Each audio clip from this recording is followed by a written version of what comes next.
Assalamualaikum warahmatullahi wabarakatuh.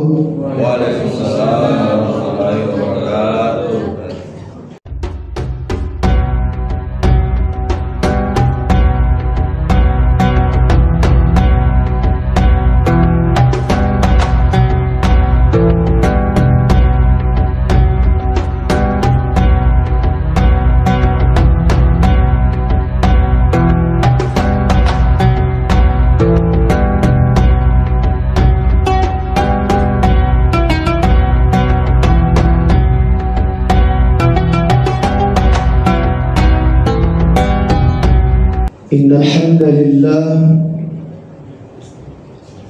Innal hamdalillahi alladhi wakafa wassalamun ala ibadihi alladhina istafa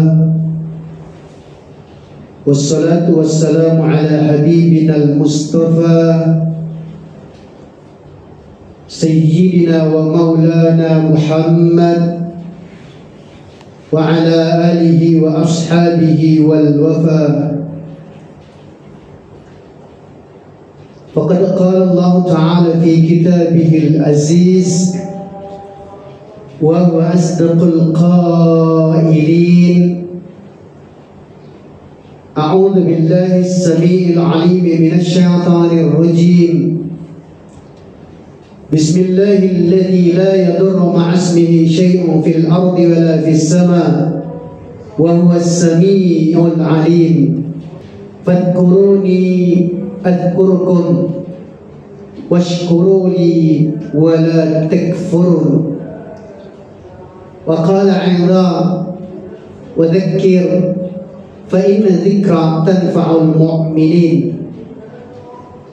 Faqad qala habibuna sallallahu alaihi wasallam, idza dakhala Ramadan futihat abwabul jannah wa ghulqat abwabu jahannam wa sulsilatis syayatin. Sadaqallahul azim wa ballagha habibuna rasuluhul karim wa nahnu ala dhalika minasy syahidin wasyakirin. Ahibai rahimakumullah, akramakumullah, ikhwati fillah, ayyuhal muhibbun, ayyuhal mumtahinun. Yang kami muliakan dengan segala rasa ta'zim, pimpinan dan segenap jajaran kantor PLN Kota Palopo, bapak-bapak, ibu-ibu, hadirin wal hadirat yang insya Allah di siang hari di siang hari dalam keadaan berpuasa kita sedang berenang di lautan samudra yang tidak bertepi dengan segala amal. Wa fi qiyamana fil lail, dan di malam hari pun juga kita akan sibukkan diri kita untuk menunaikan resep-resep batiniah. Resep batiniah yang insya Allah akan menyuburkan hati kita. As-sa'ataini wa rak'ataini wa yadaini wa qudwataini. Mungkin kalau resep dokter dikatakan 2 kali 4. As-sa'ataini, pada jam 2 malam kita bangun untuk melaksanakan qiyamul lail minimal 2 rakaat. Seraya kita ingin mengangkat tangan kita dalam munajat, minta kepada Allah Subhanahu wa taala sambil kita tangisi diri kita. Bahkan tarawih yang kita buat malam ini mengingatkan kami ketika kami ambil program doktor di Islamabad. Pernah kami buat, dan banyak masjid yang buat mereka tarawih dulu, selesai tarawih baru tausiah. Untuk dibuat kajian khusus dan memang interaktif. Sehingga tadi kami ingat Ini ada beberapa masjid yang pernah kami tempati di Islamabad seperti itu. Begitupun juga kalau hari Jumat. Hari Jumat itu khutbahnya semua bahasa Arab, tetapi sebelum khutbah ada ceramah dulu dalam bahasa Urdu, dalam bahasa lokal. Bahkan ceramahnya lama. Terkadang ceramahnya itu dimulai 1 jam sebelum masuk waktu. Kemudian masyayikh, ya, as-syuyukhana, guru-guru besar yang ada di kampus kami, setelah itu beliau datang, ceramah dihentikan, beliau naik ke atas mimbar. Kaifiat ini dikondisikan dari setiap negara yang kita datangi. Tetapi kalau ternyata dalam lingkungan kantor kita yang bisa kita atur, ada maslahat di dalamnya insyaallah. Ahibai rahimakumullah, akramakumullah, ikhwati fillah, ayyuhal muhibbun, ayyuhal mumtahinun. Faqad qala al-hukama innal 'aisha bainal fariha wa hazina. Sederhananya kehidupan kita itu hanya di antara dua keadaan saja. Siapapun kita, jangankan kita, keluarga Nabi dan Rasul, orang-orang terdahulu sampai sekarang dan nanti hari kiamat, menjelang hari kiamat, hanya berada di antara dua keadaan ini. Itulah sederhananya hidup. Baina fariha, di antara segala bentuk kegembiraan, au hazina, ataupun juga segala bentuk kesedihan. Berarti keluarga Nabi dan Rasul, mereka juga terkadang gembira, terkadang sedih. Begitupun juga kita hari ini. Tetapi yang mau ditanyakan dalam diri kita, sudahkah sama kegembiraan kita dengan kegembiraan mereka? Sudahkah sama kesedihan kita dengan kesedihan mereka? Ternyata hasil observasi bisa kita lihat, dan bisa juga kita lakukan observasi. Kebanyakan umat akhir zaman, mereka akan bergembira ketika hajatnya tertunaikan, syahwatnya tersalurkan, semua keinginannya itu bisa dibeli, bisa didapatkan, bisa diraih. Senang, gembira, minta ampun. Begitupun juga sebaliknya. Mungkin ketika terjadi mutasi, ketika terjadi PHK, atau tidak tercapai hajat hasratnya, sedih, minta ampun. Ini berlaku secara umumiat. Tetapi ternyata Rasul Sallallahu Alaihi Wasallam menjelaskan, sejak zaman dahulu keluarga Nabi dan Rasul, termasuk para Nabi, begitupun juga sampai kepada Aisyah, Khadijah, Fatimah, keluarga besar Rasul sallallahu alaihi wasallam, menjelaskan, innamal mu'minuna alladzina, sesungguhnya orang-orang beriman adalah orang-orang yang di mana mereka itu benar kegembiraannya dan benar kesedihannya. Idza sarradaka hasanatu wa sa'adaka sayyi'atu. Berarti jawabannya untuk kita jadikan sebagai indikator, sudah benarkah, samakah kesenangan kita, kegembiraan kita dengan kegembiraan orang-orang yang telah diridai oleh Allah. Idza sarradaka hasanatu, mereka bergembira ketika diajak, diserukan, datang perintah Allah, diajak, diserukan untuk duduk dalam majelis, diajak untuk sama-sama taat kepada Allah, maka dia senang, minta ampun Allah. Senangnya saya masuk bulan Ramadan, senangnya saya masuk waktu salat zuhur. Jadi sekali lagi indikatornya ditanya dalam diri kita. Ketika perintah-perintah Allah Subhanahu wa taala itu datang dalam kehidupan kita, kemudian yang muncul ini ada perasaan gembira, maka berarti benih-benih percikan doa para nabi dan rasul, percikan doa Khadijatul Kubra, insyaallah sudah mulai tersemai dalam hati kita. Wasa'at kasayyi'atu, Begitu juga sebaliknya. Kalau ada orang yang ngajak dia kepada kelalaian, yang ngajak dia kepada kemaksiatan, ataupun juga dia terjerembab dalam kemaksiatan, kelalaian, dengan sebab main game kemudian mengabaikan salat, dengan sebab main game sehingga tidak lagi ada zikir, kemudian dia bersedih, ya Allah, kok saya begini ya. Kelalaian-kelalaian itu menjadikan dia sedih. Berarti insya Allah ada jalan baginya untuk bisa semakin dekat dengan Allah dengan istighfarnya. Maka yang dimuliakan Allah Subhanahu wa taala, ternyata orang yang benar keimanannya, yang sudah dekat dengan keridhaan Allah Subhanahu wa taala, dalam pandangan manusia terkadang dia dilihat susah, tetapi yubaddilullahu ta'ala min sayyi'atik ilal hasanat. Kalau hubungan hati ta'aluk kita dengan Allah, kegembiraan kita kepada kebaikan itu sudah wujud dalam diri kita, susah dalam pandangan orang, tapi senang bagi dia. Adakah kesusahan melebihi dilemparkannya Nabi Ibrahim ke dalam api? Susah, menderita, dan seperti apa pada pandangan manusia.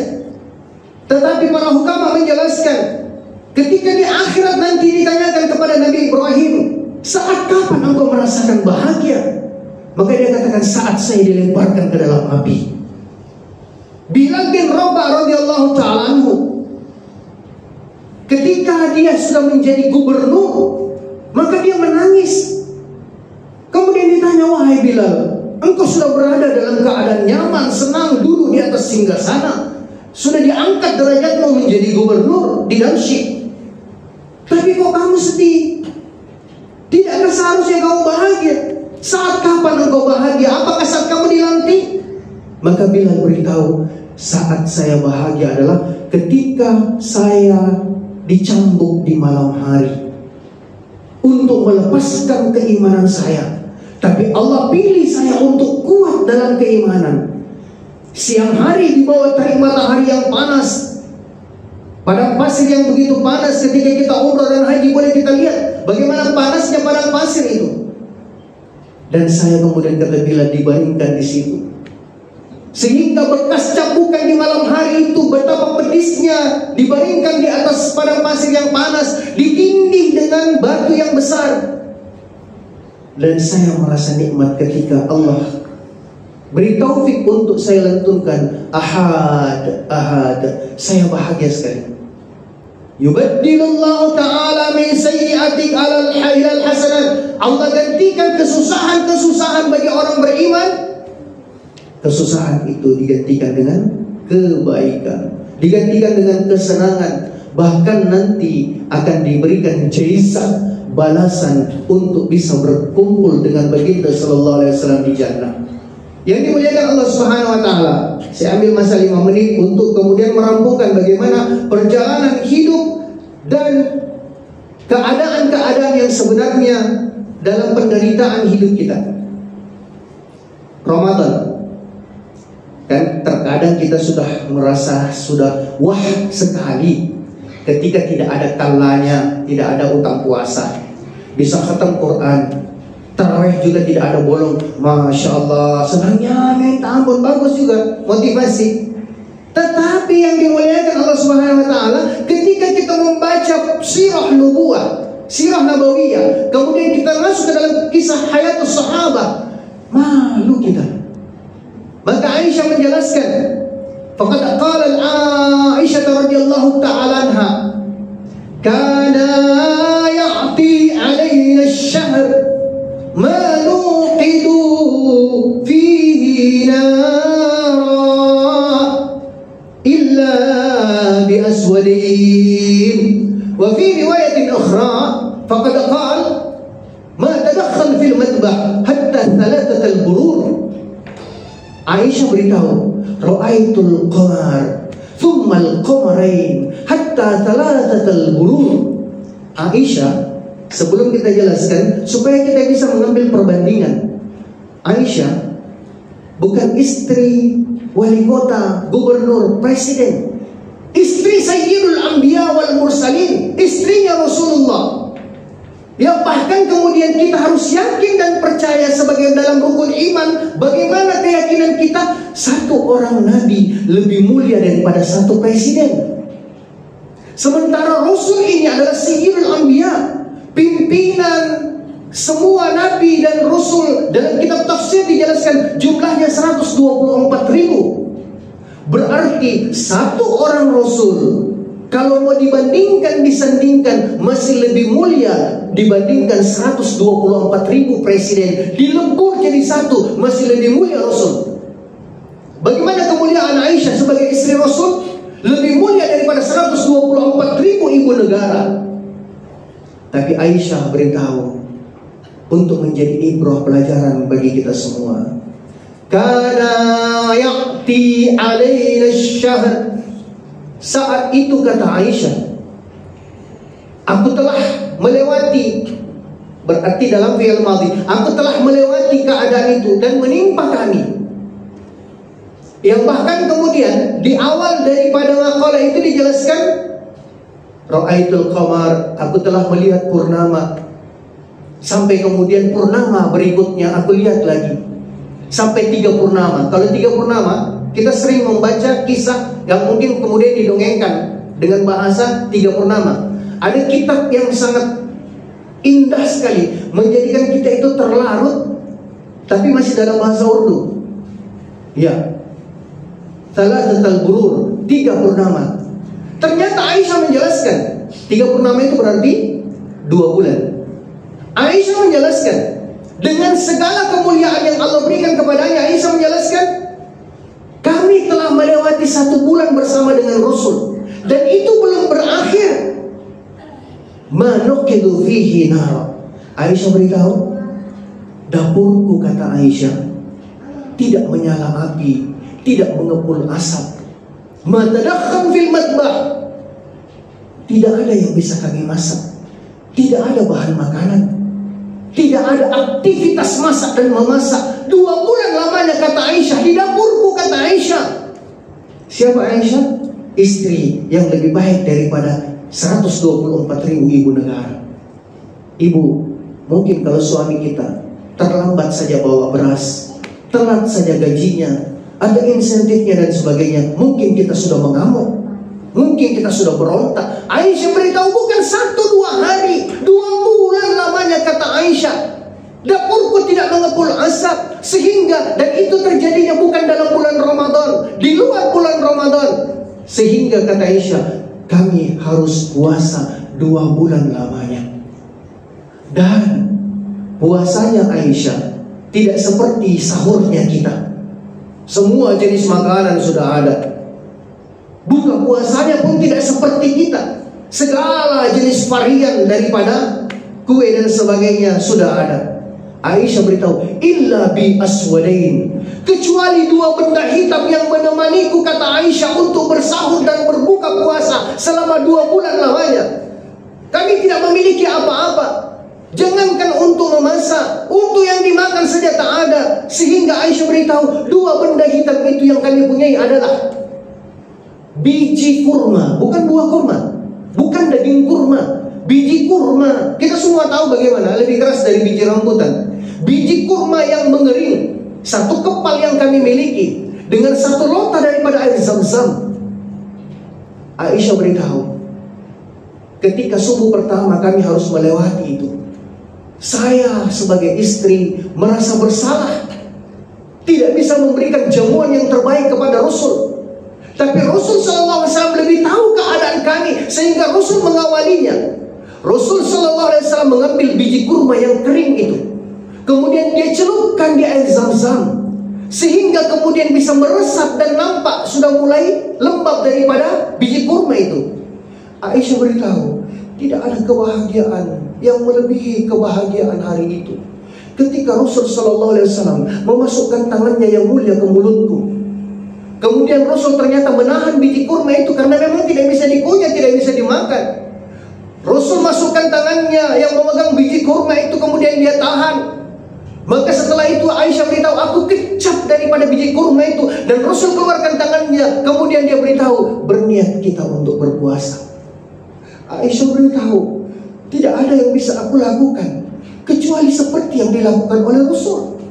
Aku juga mengambil biji kurma yang kering itu, aku celupkan ke dalam air Zam-Zam, aku masukkan ke dalam mulutnya Rasul sallallahu alaihi wasallam, sehingga kemudian Rasul sallallahu alaihi wasallam berpuasa dengan kami. Tiba waktu buka puasa, saya semakin merasa bersalah. Tiba waktu buka puasa, tidak ada yang kami lakukan, tidak ada yang kami makan kecuali seperti yang kami lakukan tadi subuh, hanya mengecap biji kurma yang direndam di air Zam-Zam. Air Zam-Zam tidak bisa diminum deglek seperti itu. Kenapa? Saat itu memang dalam keadaan boikot lamanya 3,5 tahun. Maka Aisyah radhiyallahu ta'ala anha melewati keadaannya yang begitu berat, tetapi Allah kuasa menggantikan. Yubaddilullahu ta'ala min sayyi'atik alal hasan ilal hasanat. Ternyata yang dimuliakan Allah subhanahu wa ta'ala, 60 hari lamanya setelah 2 bulan. Semakin hari kelihatan Aisyah semakin lemah, tapi Rasul datang untuk menguatkannya. Tiba hari ke-60 dalam bulan kedua, Aisyah tidak lagi mampu untuk berdiri tegak. Ketika Rasul ucap salam pulang dari masjid, Aisyah menyeret lambungnya di atas tanah untuk bukakan Rasul pintu. Tidak kuat dia kemudian untuk bisa berdiri dengan tegak. Ternyata ketika Aisyah menyeret lambungnya di atas tanah, ternyata Aisyah harus jatuh. Maka Rasul SAW mendengarkan suara dari dalam rumahnya. Bersegera beliau masuk. Allahu Akbar. Dia dekat istrinya, dipeluk kuat istrinya, diletak di dadanya. Hanya beberapa kisah orang-orang yang kemudian didekap dan didekatkan di dadanya Rasul, termasuk Aisyah pada saat itu dipeluk oleh Rasul dengan kuat. Rasul merasa merasa sedih. Rasul juga tidak tega melihat keadaan istrinya. Maka Rasul SAW bertanya kepada Aisyah, "Ya Aisyah, ya habibati, ya zaujati, beritahukan kepada saya, sampaikan kepada saya keadaanmu hari ini, wahai istriku. Sampaikan kepada saya, supaya nanti aku bisa menjadi saksi di hadapan Allah. Apakah engkau menyesal mendapatkan suami seperti saya? Apakah engkau menyesal dengan keadaan kita? Sampaikan jujur kamu, wahai istriku." Aisyah ketika ditanya oleh Rasul seperti itu, tadi dia lemas, tadi dia tidak mampu berdiri, tapi kemudian Aisyah nampak tegar, berusaha untuk menegarkan dirinya di hadapan Rasul. Dia kemudian mengangkat tangannya sambil menangis. Dia katakan, "Wallahi, demi Allah ya Rasul, sayalah wanita yang paling bahagia." Aisyah tantang kita hari ini yang rumahnya mewah. Aisyah tantang kita hari ini yang kemudian memiliki semua fasilitas. Aisyah beritahu, sayalah wanita yang paling bahagia. Tapi kemudian Rasul melihat Aisyah menangis. Maka Rasul dekap, dia goyang-goyangkan, "Wahai istriku, jangan sampai tidak sesuai apa yang di lisanmu dengan di hatimu.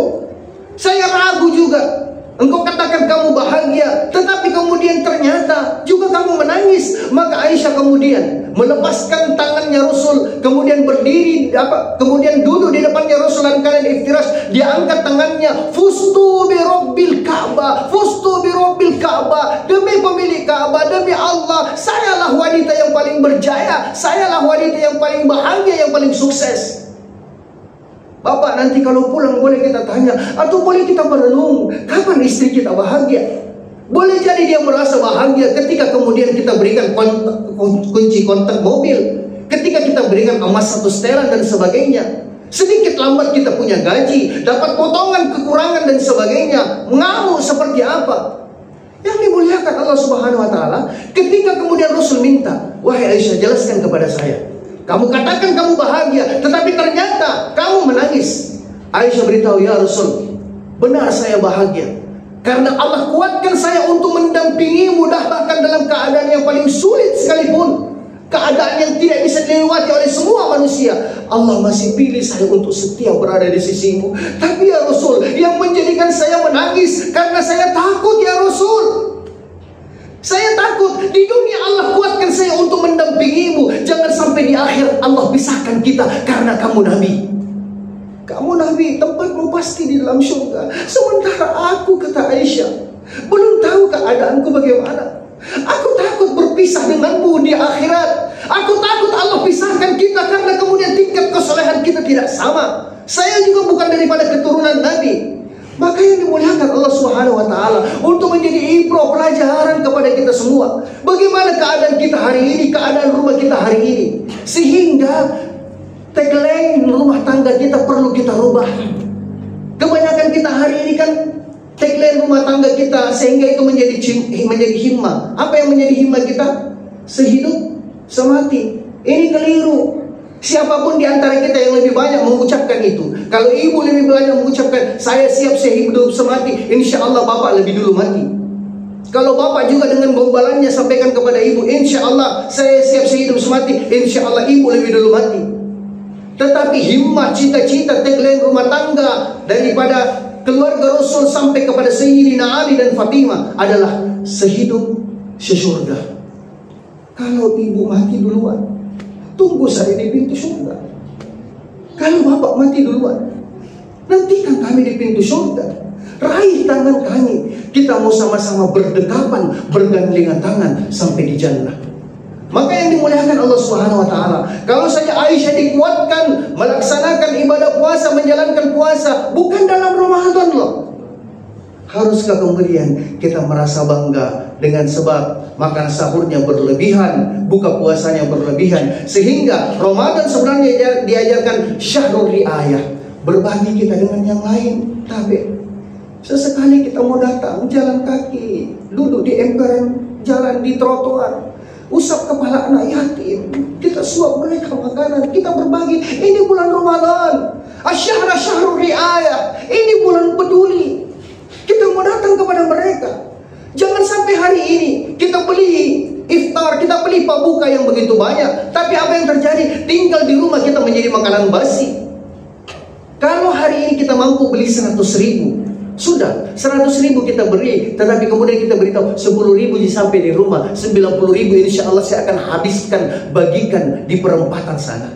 Yang dimuliakan Allah Subhanahu wa taala, syahrul riayah, syahrul Ramadan, syahrul tarbiyah adalah bulan untuk membentuk kita sehingga kecintaan kita semakin dekat kepada Allah dan dihantarkannya kita kepada satu derajat. Allah gantikan semua kesusahan, penderitaan yang kita buat, Allah ganti menjadi kenikmatan, kebahagiaan dan keindahan.